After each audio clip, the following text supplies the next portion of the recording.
Hey Canucks fans, the Vancouver Canucks defeated the Chicago Blackhawks 3-1 in Chicago.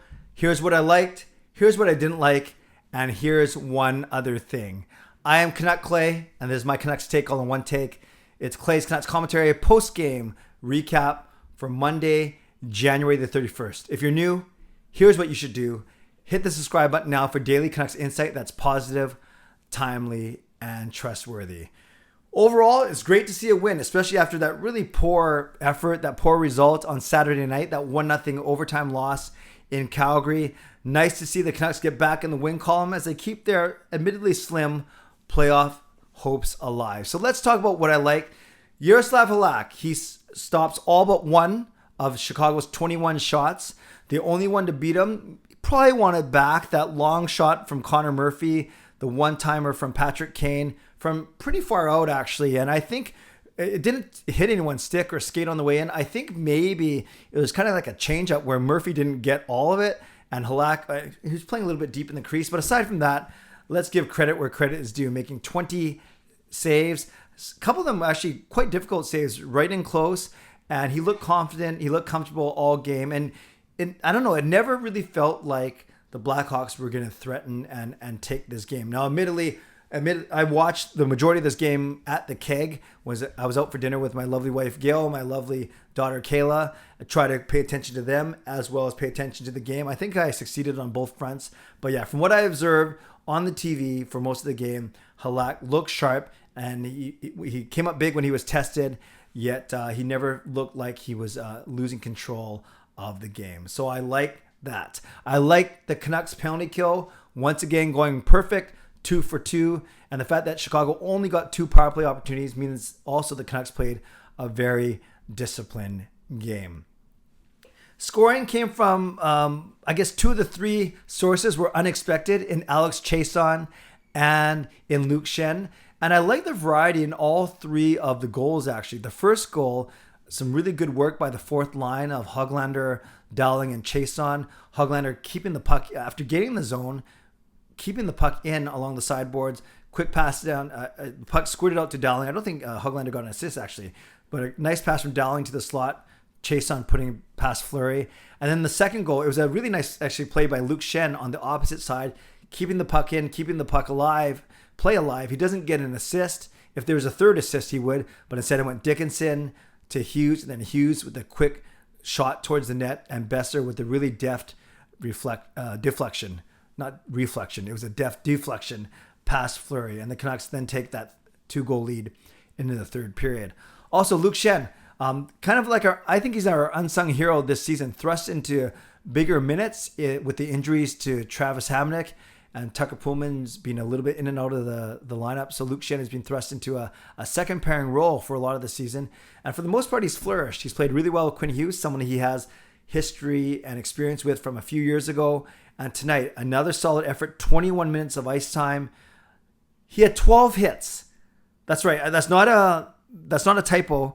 12 hits, which is pretty impressive. Chicago, well, yeah, that's half of Chicago's hits overall. Sometimes a team might not even get 12 hits for the entire game, but Luke Schenn had 12 hits on his own, plus the goal. It was the nice block shot when the Chicago Blackhawks had their goalie pulled, and then puts it down the ice 150 feet, dead center in the net. A beautiful shot, and he seals the game. You saw how happy Bruce Boudreau and his teammates were for him when he skated back to the bench. So a monster game from Schenn, not only because of the goal, but because of the 12 hits that I see registered to him. So overall, there are a lot of things to like about the Canucks game.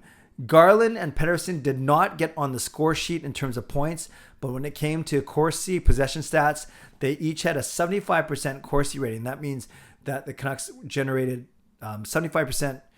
50 is an even number of shots attempted versus shots given up while they were on the ice. So 75% means when Garland was on the ice, the Canucks attempted 15 shots versus only 5 against.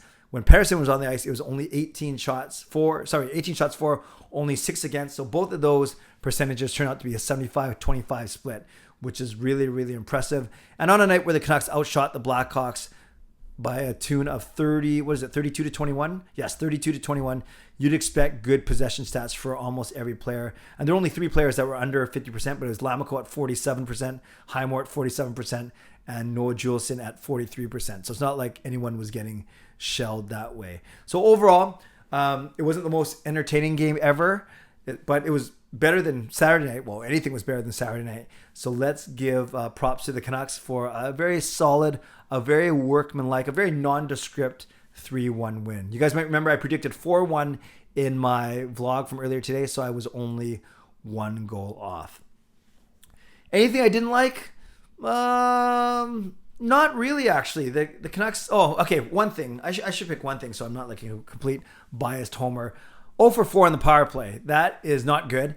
And the Canucks, they're trying new things. They're trying Petey on the left wall, Ekman Larsson on the right, Miller and Besser in the middle. They had a few chances, but not a lot. So, they score one of those power play opportunities, and then the game's basically out of reach. And we're not white-knuckling it for the last 7 minutes or so after Chicago scored their first goal. So you want the power play to be a little bit more effective, play with more urgency, get more shots to the net, and basically score a goal or two. So that's the one thing I will point out is going 0 for 4 on the power play.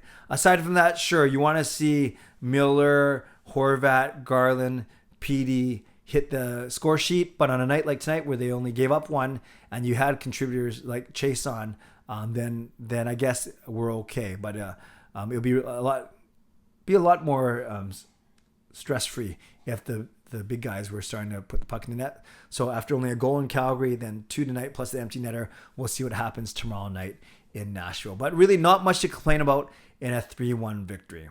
One other thing, well, the Canucks have one more game before they have a week off between games. So they play in Nashville tomorrow, and then it's the All-Star break. Demko's going to the All-Star game, and then they open up their next part of the season at home against the Arizona Coyotes on February the 8th. But with this win in their 20th game under Bruce Boudreau, the Canucks improve under Boudreau to 12-4-4. That is 28 points in 20 games. And that's basically the pace that the Canucks are going to have to go at to make the playoffs. So it's not an impossible pace, 28 over 20. So obviously 8 games over 500 in that time, because they basically went 12-4. And then you take away the 4 extra. And the Canucks are going to have to go about 11 games over 500 for the rest of the season, and a little bit more than 20 games. So that's basically the pace they have to go at. Is it doable? Sure it is.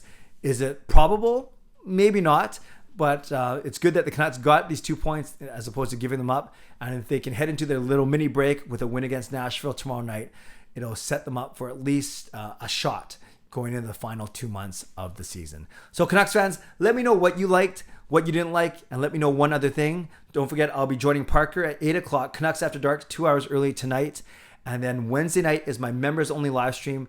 And then get ready, on Wednesday, I'll make a big announcement about my Friday night live.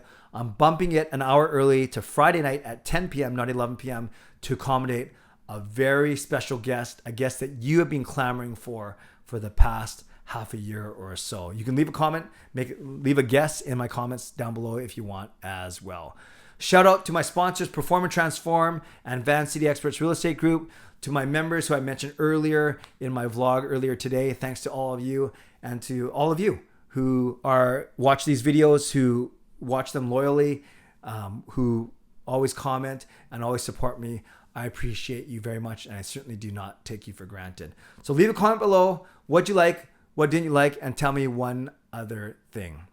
Subscribe if you'd like to, like this video if you'd like to, become a member of the channel or upgrade if you'd like to, and definitely leave a comment down below if you'd like to. Stay safe, stay healthy, take care of yourselves, and take care of each other. Have a great night. God bless, and go Canucks go.